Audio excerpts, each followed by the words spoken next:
Eu falei, meu Deus, esse Paulo todo termina de falar, Senhor. E estava ali no meu cantinho, orando a Deus, falando com Deus. Aonde isso vai dar, eu não sei.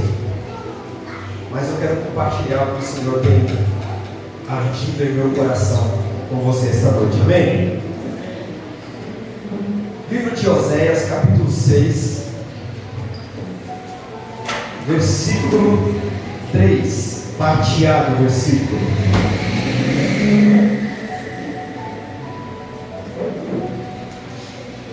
Que diz assim: quem achou, diga amém.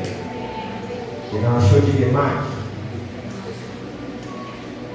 E diz assim: conheçamos e prossigamos firmemente, adorando e conhecendo Yahvé, o Senhor. Amém? Esse é o texto que Deus queimou ao meu coração.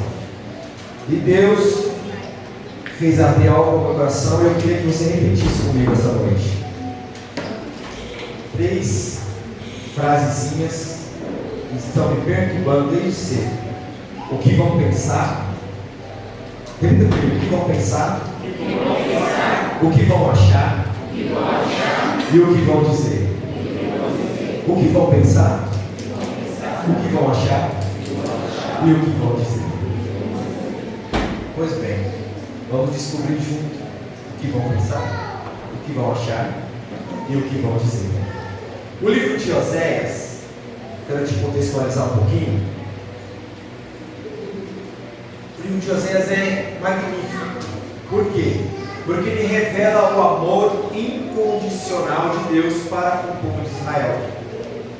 Ele revela o amor de Deus, independente da situação de Israel, independente das práticas de Israel, independente do que Israel está fazendo, passando, pensando, falando. Deus, através da vida do profeta Oséias, tem manifestado e revelado o seu amor incondicional. O que é incondicional, evangelista Robson? É aquele amor que é independente da sua condição. Não importa se você está de pé, não importa se você está bonitinho, vindo para a igreja, ou não importa se você está caído no lamaçal do pecado, o amor de Deus por você, por Israel, ainda é o mesmo. Ele não muda. E Deus começa a revelar esse amor através do livro de Oséias e da vida do profeta Oséias. Mas Deus não só revela o seu amor através do livro e da vida do profeta Oséias, ele também revela a condição do povo eleito, escolhido de Deus naquela situação. Ele revela a condição depravada que Israel agora está passando. Ele revela a condição pecaminosa e caída, longe, distante de Deus, que o povo de Deus está vivendo. Então note que Deus começa a revelar algumas coisas através da vida de Oséias e do livro de Oséias. E Deus agora fala para Oséias: Oséias, vai e case-se com uma prostituta.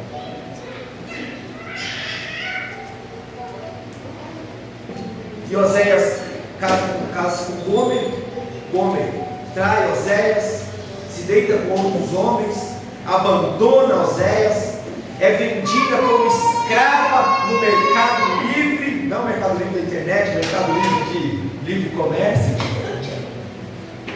Gomer é vendida como escrava, e Deus vai lá e fala para Oséias: vai lá e compra ela. E Oséias prontamente engole o seu orgulho. Eu fiquei imaginando o que passa na cabeça de Oséias numa situação dessa. E ele vai diante daquela multidão. Lá está a sua mulher como escrava, todos ali, ninguém queria mais, porque todo mundo já tinha usado, abusado, feito tudo que precisava, que podia fazer. Está lá a mulher jogada, largada, abandonada. Mas Oséias chega, rompe a multidão e dá um preço por ela compra novamente a sua mulher, toma nos braços e leva para casa.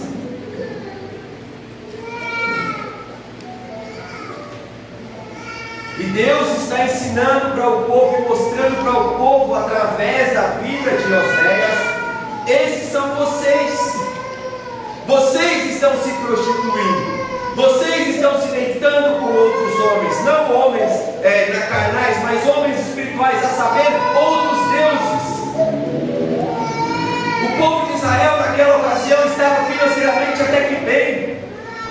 Era um povo que tinha finanças, era um povo que as coisas economicamente estavam indo bem, mas espiritualmente era decadência atrás de decadência.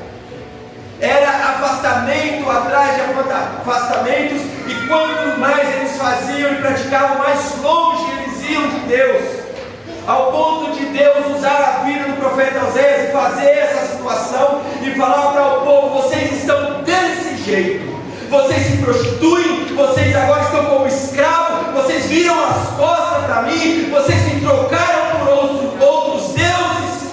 Essa é a situação de Israel. Mas não é o fim da evangelização do povo. Não é o fim. O amor incondicional de Deus é revelado, ele vem à tona. E Oséias come, manifestando o amor de Deus. E o Espírito Santo tem ministrado algumas coisas ao meu coração no texto que nós lemos, deixa espelhado aqui. Conheçamos e prossigamos firmemente, adorando e conhecendo a Yahvé. Queridos, Israel conhecia Deus pela ótica da lei. Israel conhecia um Deus ao qual eles tinham que oferecer sacrifício para conseguir qualquer tipo de favor diante de Deus. Israel conhecia um Deus ao qual eles tinham que ofertar bodes, ofertar ovelhas, ofertar animais, pombos, rolinhas, entre outros, para serem perdoados os seus pecados. Uma vez por ano o sacerdote ia ao templo e ali fazia um monte de sacrifício, para que assim então, talvez eles pudessem ter os seus pecados perdoados, conseguir algum favor da parte de Deus. Mas Israel conhecia o Deus pela ótica da lei, ao qual eles tinham que fazer, diácono Jonathan, para conseguir qualquer tipo de favor.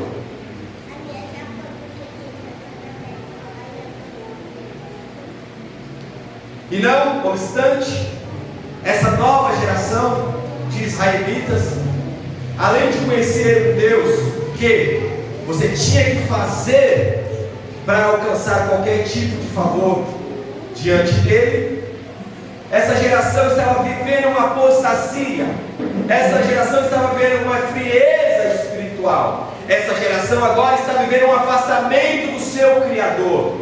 Eles conheciam a história de Moisés, eles conheciam a história do Éden, eles conheciam a história de Josué, Caleb, eles conheciam a história dos juízes, mas eles mesmos não viveram nada com Deus. Era uma geração que conhecia um Deus de ouvir falar. Era uma geração que conhecia um Deus que ouviam histórias a respeito desse Deus, porque eles mesmos não tinham nada para falar e contar a respeito de Deus. Quem é o seu Deus? Quem é Yahvé? O que Ele fez para você? O que Ele fez por você? O que Ele representa para você? Quem é Ele na sua vida? Nada! Eles não tinham nada para falar a respeito de Deus. Por quê? Simples. Não conheciam Yahvé. Conheciam o Deus dos sacrifícios que você tinha que fazer para receber alguma recompensa. Ou conheciam o Deus que os seus antepassados falaram, pregaram, escreveram na Torá, mas eles mesmos não tinham experiências com Deus. Eles mesmos não poderiam falar, encher a boca e falar: Deus é o meu Senhor, Deus é o meu Salvador, Deus é. E o que isso, estou te contextualizando para nós entendermos o que isso remete à nossa vida. A Agora nós, que nos dizemos filhos de Deus, amados do Pai, amém? Amém. Não precisamos mais do sacerdote, não precisamos mais levar sacrifícios ao templo, não precisamos mais levar animais para serem sacrificados, para que os nossos pecados sejam perdoados. Por quê? Porque Jesus já pagou tudo na cruz, amém? Amém. Tetelestai, está consumado, um sacrifício eterno e perfeito. E agora nós podemos nos achegar diante de Deus. Agora nós podemos conhecer esse Deus, não só de ouvir o pastor falar, não só de ouvir o evangelista pregar, não só de ouvir o seu líder falar sobre esse Deus ou sobre esse Jesus do seu GC. Não! Agora você pode conhecer esse Deus de intimidade. Agora você pode conhecer esse Deus de relacionamento com Ele. Como e por quê? Porque foi pago, o acesso está liberado e você agora pode se achegar à sala do trono. Mas isso a gente sabe. Eu não sei se isso é bom ou se isso é ruim, eu fico me perguntando. Porque a gente sabe, mas se acomoda. Por quê? Porque agora nós temos o Deus e achamos que Deus agora só serve para perdoar pecados. Não que isso seja uma coisa, como que eu posso dizer, fútil. Pelo contrário, glória a Deus que o Senhor perdoa nossos pecados. Mas não para por aí. O perdão dos pecados não é o ponto final. O perdão dos pecados é o começo da história que você tem com Deus. O perdão dos pecados é o pontapé inicial para algo novo de Deus para a sua vida. Mas nós nos conformamos e falamos: agora nossos pecados estão perdoados, posso ir para o culto, posso voltar para minha casa, posso sentar bonitinho na cadeira, confortável, e está tudo certo. Não, não está tudo certo. Porque nós conhecemos agora um Deus que só perdoa os pecados. E limitamos a Deus. E aí, entra culto, sai culto, entra ano, sai ano, entra festividade, sai festividade, e a gente faz um monte de coisa, mas a nossa vida se resume ao quê? Até a sua oração é monótona e já está decorada já no seu subconsciente. Senhor, perdoa meus pecados. Senhor, perdoa meus pecados. Jesus, perdoa meus pecados. E limitamos a Deus a só o perdão dos pecados. Deixa eu falar uma coisa para você: seus pecados já estão perdoados, passados, presentes e futuros. Você crê nisso? Amém. Essa é a obra da cruz. Ela é completa, ela não é pela metade. Não importa o que você fez ontem, e não importa o que você vai fazer amanhã, se bem que tem as consequências, mas em questão de perdão, está pago. Você está perdoado. Você é uma nova criatura. E aí limitamos a Deus a isso. Perdoa, perdoa, perdoa, perdoa, perdoa. Mas Oséias está, bota para mim, por favor, pelo amor de Deus. Oséias está falando ao povo: conheçamos e prossigamos firmemente, adorando e conhecendo Yahvé, o Senhor. Conheçamos. Deus, Ele permite se revelar ao homem através de Jesus, o seu Filho.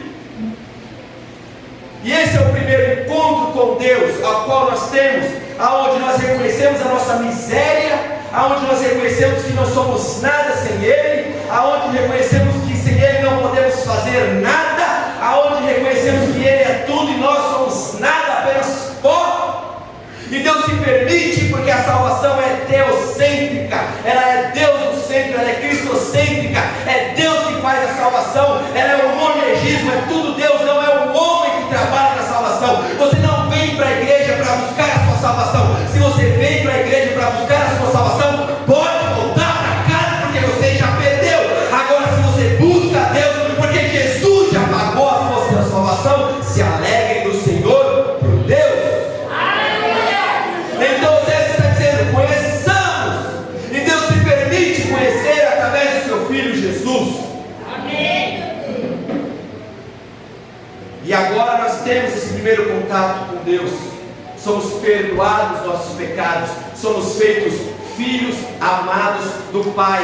A palavra de Deus vai dizer que Ele nos pegou das trevas e nos transportou para o reino do Filho do seu amor. Ou seja, agora nós somos filhos de Deus. Nós éramos trevas e fomos colocados na luz. Recebemos uma nova natureza, porque havia uma natureza caída, um DNA espiritual caído, correndo dentro das nossas veias. E agora recebemos uma nova natureza, que é Cristo, que é através do Espírito Santo, pelo poder de Deus. E agora nós podemos conhecer esse Deus.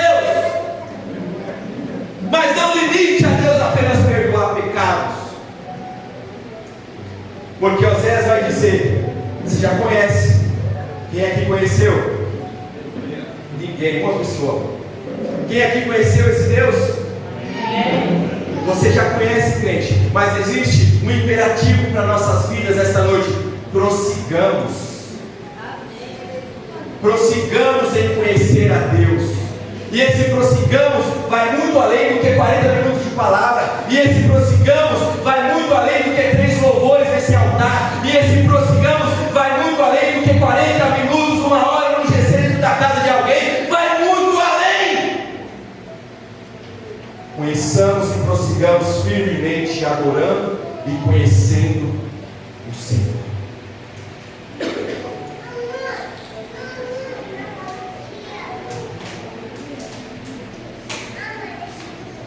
E aí que muitos de nós paramos, estagnamos. Porque conhecer Diácono João é muito bom, prazeroso. Como um jovem está conhecendo uma jovem, vice-versa. Você não vê a hora de estar junto, você não vê a hora de estar perto, você não vê a hora de mandar mensagem, você não vê a hora de ela responder a sua mensagem ou vice-versa. E aquela coisa gostosa, aquele primeiro amor, aquelas trocas de olhares. E é assim quando nós conhecemos a Cristo, quando nós conhecemos a Deus. Mas o prossigamos, ele exige compromisso. O prossigamos exige compromisso quando nós não sentimos aquele arrepio, quando nós somos movidos pelas festividades, pelos moveres, pelas coisas. Nós viemos aqui com toda a unção, 4 semanas poderosas, mas gente, com todo respeito, toda a unção acabou. E cadê a unção? Você e eu não podemos ser movidos por moveres, por coisas, por emocionalismo. Nós temos que ser movidos pelo relacionamento com o nosso Deus. E o relacionamento com o nosso Deus não é cultivado aqui. O relacionamento com Deus não é cultivado em 1h30 de culto. O relacionamento com o nosso Deus é lá onde Jesus falou: fecha a porta do teu quarto, fale ao teu Pai que está em secreto, e Ele te ouve e te responde em secreto. O relacionamento de prossigamos, ele é onde você estiver, na faculdade, no metrô, no trânsito. É uma vida de busca, é uma vida de adoração, é uma vida de renúncia. Mas nós queremos. Mas quando as luzes se apagam, quando desliga-se os microfones, quando desliga-se os instrumentos, quem somos nós? Somos Israel, que trocava Deus por qualquer coisa? Somos como Gomer, que vai se prostituir por um pouquinho de prazer, que não dura 5 minutos, e aí daqui a pouco eu volto parecendo Chaves, e volta tão arrependido.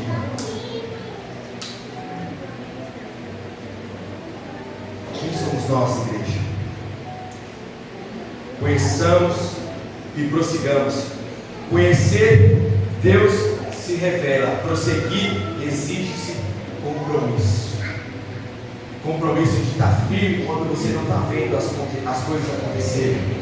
Compromisso de você continuar crendo quando Deus não quer te responder. Compromisso de continuar crendo firme, mantendo-se firme, dando testemunho quando Deus se recusa a responder a sua oração, quando Deus está te provando para ver até onde você vai ou até onde você é capaz, ou do que você é capaz. prossigamos e prossigamos firmemente, adorando e conhecendo a Yahvé, o Senhor. E aí, enquanto o Espírito Santo ministrava isso ao meu coração, foi aonde surgiu essas perguntas: o que vão pensar, o que vão achar, o que vão dizer. Imagine Oséias, um profeta. Não estou falando de qualquer Zezão, não estou falando do evangelista Robson, não. Estou falando de um profeta. Deus fala para ele: volta, compre a sua mulher, leve para casa. Imagine Oséias: Senhor, meu Deus, eu sou um profeta, eu sou um homem de Deus. O que vão pensar de mim? O que vão dizer a meu respeito? O que vão falar? O que vão? Pouco importa o que estão dizendo ao seu respeito. Pouco importa o que estão achando ao seu respeito. Pouco importa o que estão pensando ao seu respeito. O que importa é o que Deus pensa, o que Deus acha e o que Deus diz ao seu respeito. E aí, Oséias obedece a voz de Deus. Só que o Espírito Santo ministrando no meu coração. Muitas das vezes, Deus deu uma coisa para nós, e nós usamos muito, porque ela está em nós, ela é intrínseca em nós. Mas usamos muito, às vezes, quando é para ganhar uma discussão com um colega. Usamos muito, às vezes, quando é para fazer uma pirraça com alguém. Usamos muito, ou damos até desculpa, porque a temos forte demais, quando é para prejudicar alguém ou para afrontar alguém. E eu estou falando da personalidade. Deus deu uma para cada um. E nós usamos muito essa personalidade de forma errada. Mas quando se precisa-se usar essa personalidade para se achegar diante de Deus e da presença de Deus, nós negligenciamos. Nós, além de não buscamos prosseguir, porque exige comprometimento, exige renúncia, exige esforço da nossa parte, o que nós não queremos, nós queremos tudo pronto, mastigado. Nós ainda não usamos a personalidade de nos achegar diante de Deus e revelar de fato quem somos. Ou brigar em oração e pedir a Deus: Senhor, estou orando por essa causa, mas eu quero essa causa assim, assim e assim. Mas sabe por que nós não temos essa ousadia? Sabe por que nós não temos essa ousadia de nos achegar diante desse Deus que antes nós éramos inimigos, agora somos filhos amados? Eu tenho certeza aqui que muitos filhos se achegam diante do Pai, até falam com os pais desrespeitosamente. Por quê? Não é só porque são maus filhos ou maus filhas, ou porque são pessoas que não foram educadas, mal educadas. Não! São porque, além de tudo, existe uma coisa chamada intimidade. E a intimidade, você é quem você é. Você não se esconde, você arranca as máscaras. E muitos de nós não temos e não usamos a nossa personalidade diante de Deus por conta disso. Porque não temos intimidade com Deus. Ouvimos Deus que o pastor prega, ouvimos Deus que o evangelista prega, ouvimos de um Deus que o líder do GC prega, mas não vivenciamos esse Deus, não temos intimidade com esse Deus, não temos vida com esse Deus, não temos tempo de oração com esse Deus. Queremos a unção, queremos o mover, mas não queremos o relacionamento. E relacionamento custa caro, custa investimento, custa tempo de qualidade.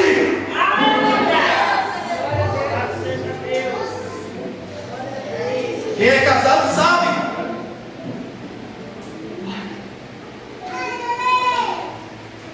Mas nós queremos tudo e não estamos dispostos a entregar nada. Nada. Como diz a peça que a Genilde fez aqui no domingo: vai orar, vem jejuar, vai você, Jesus, vem buscar um pouquinho. Não, acabei de casar, vem não, eu tenho muita coisa para fazer. Vai pro GC não, porque eu tenho meus afazeres e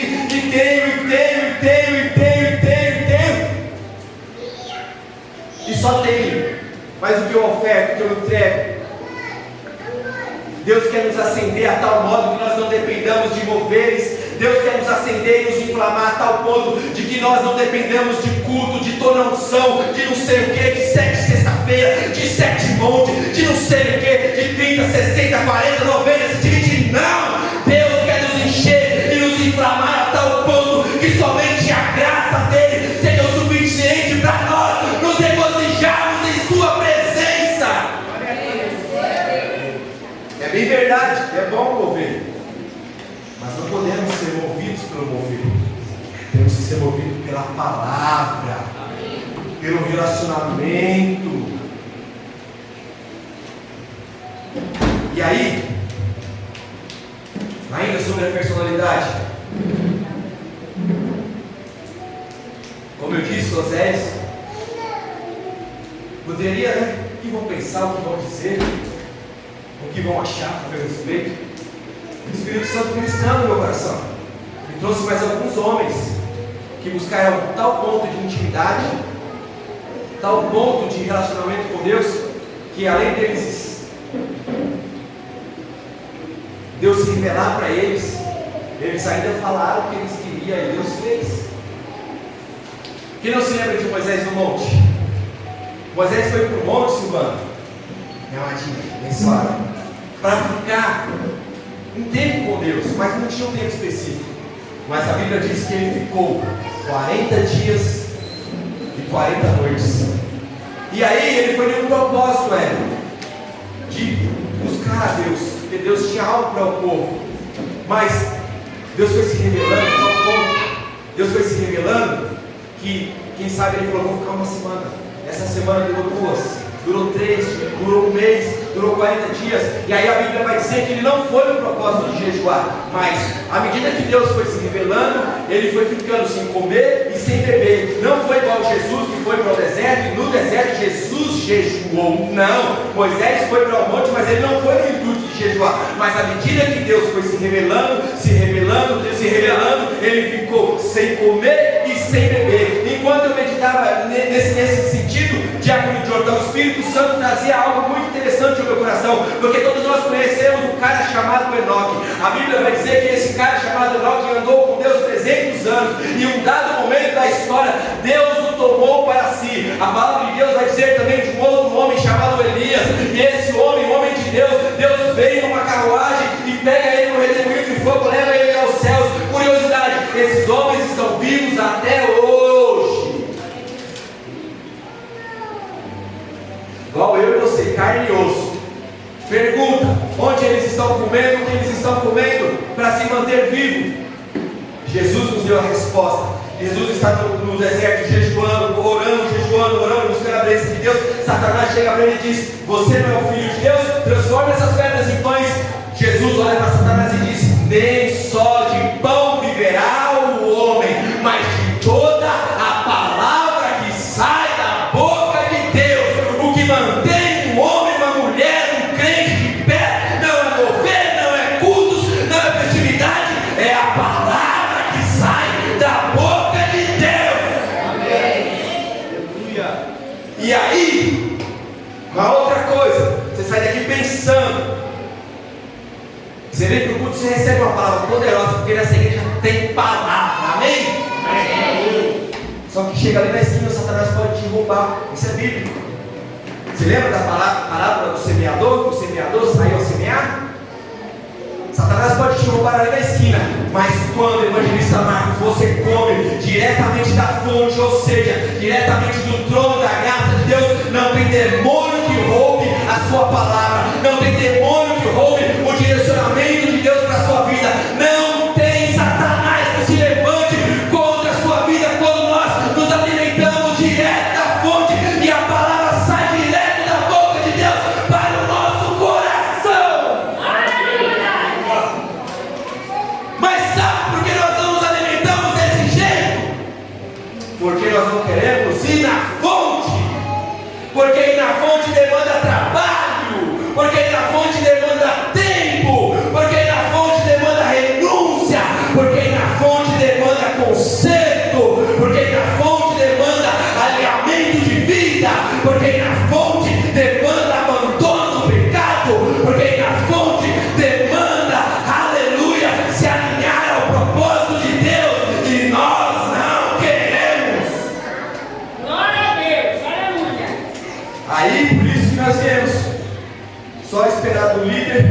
só esperar do ministério de louvor, só esperar dos pastores uma boa palavra, porque nós mesmos não queremos.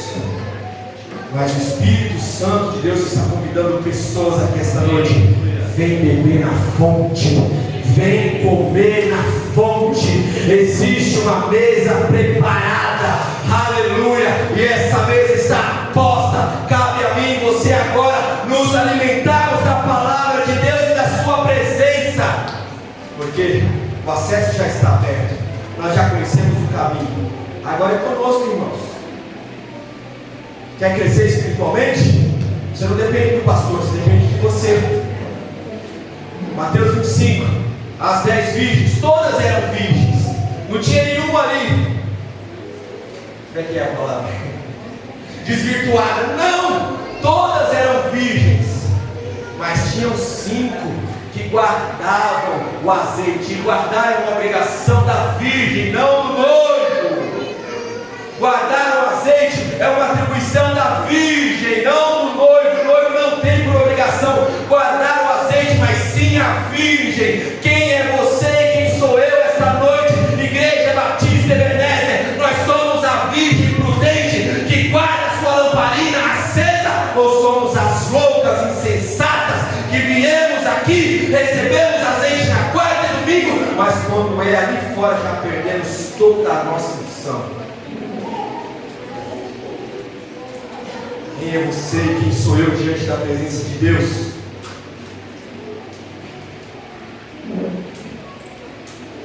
Prossigamos, conheçamos e prossigamos firmemente, reconhecendo ao Senhor. Vamos ainda falar de Moisés, que eu não terminei não. Aí Moisés está lá, na presença de Deus. O negócio começou a ficar bom, mano. Mistério, pegando o jeito que eles gostam, né? Tiro, porrada e bomba. Ficou bom o negócio, Deus se revelou. Um dado momento, Moisés chega para Deus: Senhor, eu quero te ver. Eu quero te ver, Senhor, eu quero te ver. E Moisés não culpou que nada tirava aquilo da cabeça e do coração de Moisés. Eu quero te ver. Deus falou: Moisés, você não pode me ver.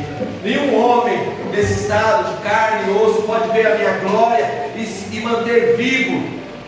Você pensa que Moisés se intimidou? Você pensa que Moisés falou: tá bom então, Senhor, então deixa quieto. Senhor, que morra. Eu quero te ver, eu quero te ver, eu quero te ver, eu quero te ver. E orou e pediu e clamou, até o ponto que Deus falou: então tá bom, eu não vou te matar, miserável, eu tenho uma obra na sua vida, você precisa libertar o meu povo, você precisa fazer isso e aquilo outro, mas eu vou botar a mão aqui, e vou passar. Quando eu passar, eu vou tirar, você vai me ver pelas costas. Mas Moisés viu a glória de Deus, a tal ponto de que quando ele desce do monte, as pessoas não podiam olhar para ele diretamente, porque o rosto dele brilhava, fumegava de tanta glória. Pergunta que não quer calar: quem olha para o meu rosto, para o seu rosto, enxerga o quê?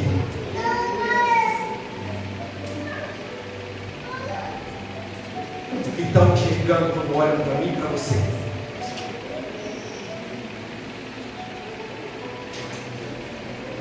Mas Moisés tinha personalidade, intimidade com Deus, ele usou.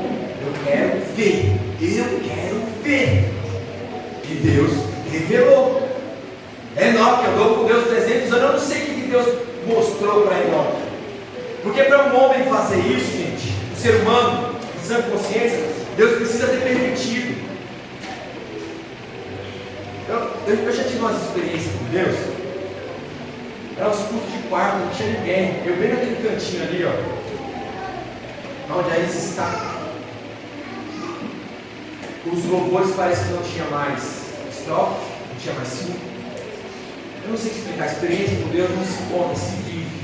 Eu só sei que pude sentir o gostinho da eternidade, o senso da eternidade. O Espírito Santo falava para mim assim: vai chegar um dia que isso nunca vai ter fim. Vai chegar um dia que isso nunca vai acabar. Não vai ter hora para acabar o culto, você não vai ter que correr para acabar o culto, porque vai ser eterno, vai ser assim. Eu creio que Deus permitiu Enoque vivenciar algo semelhante. Eu creio que Deus permitiu ele experimentar algo, porque Enoque andou, a Bíblia vai dizer que ele andou com Deus, ele viveu 65 anos, teve filhos e filhos, o total de anos da vida dele foi 365, ou seja, ele viveu 65 anos para ele e andou 300 com Deus, mas esses 300 ele perturbou tanto, orou tanto, clamou tanto, que Deus olhou para ele e falou: então tá, eu te levo. Tomou ele com carne e tudo, mas tinha intimidade. O que dizer de Daniel diante do decreto de morte? O rei Dário vai morrer. Se orar, vai morrer. A primeira coisa que Daniel fez foi dobrar os joelhos, estender as mãos para o lado de Jerusalém e orar ao seu Deus. Talvez, quem sabe, se fosse outro, o que vão pensar, o que vão achar, o que vão dizer. E ele estava na corte do rei, era um homem importante, inteligente. O que vão pensar, o que vão achar, o que vão dizer, não importa. O que importa é o que Deus pensa, acha e diz ao seu respeito. Mas você só vai descobrir o que Deus pensa, acha e diz ao seu respeito quando tem intimidade com Ele e com a sua palavra.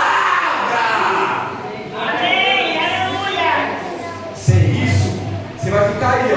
Ai, olhou feio pra mim. Ai, tô falando mal de mim. Ai, olhou torto pra mim. Eu não vou mais pro culto. Ai, eu não vou mais pro GC. Porque não conhece o que Deus pensa a seu respeito. Porque não sabe o que Deus tem com você. É por isso que você está preocupado com as palavras alheias. É por isso que você está preocupado com os julgamentos alheios. É por isso, porque não sabe o que Deus diz ao seu respeito. Mas hoje há um convite do Espírito Santo para você, filho amado, pai, filha amada. Vem saber de mim o que eu tenho e penso ao seu respeito, diz o Senhor. Aleluia! Glória a Deus!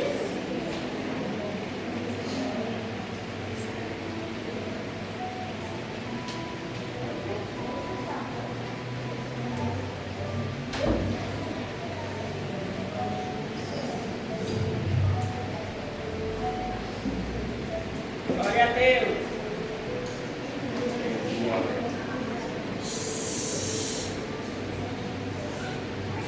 Onde está você? Onde está você? Deus que sua porta está. Se alguém ouvir a minha voz e abrir, eu entrarei em sua casa e cearei com ele, e ele comigo. Onde está você? Onde está você? Onde está você? Deus quer se revelar, Deus quer mais, porque Deus tem uma outra história, Deus tem uma coisa nova. Aonde está você? Vai viver de culto, de festividade, de não sei o que, até quando? Quando vai firmar os pés na rocha? Quando? Porque Jesus já deixou bem claro que se não for na rocha, for na areia, vai vir o vento. Ah, se prepara que ele vem, é forte, hein? Vai vir o vento, vai soprar, vai vir a chuva e vai a enxurrada, vai correr e vai levar e grande vai ser a ruína daquela casa. Mas quando estamos firmados na rocha, porque não é sobre nós, é sobre Ele. É sobre Ele. Se você esquecer tudo que eu ministrei essa noite, lembre-se disso aqui. Começamos e prossigamos em conhecer o Senhor. Deus é real, Deus é real, Ele se relaciona com os seus filhos.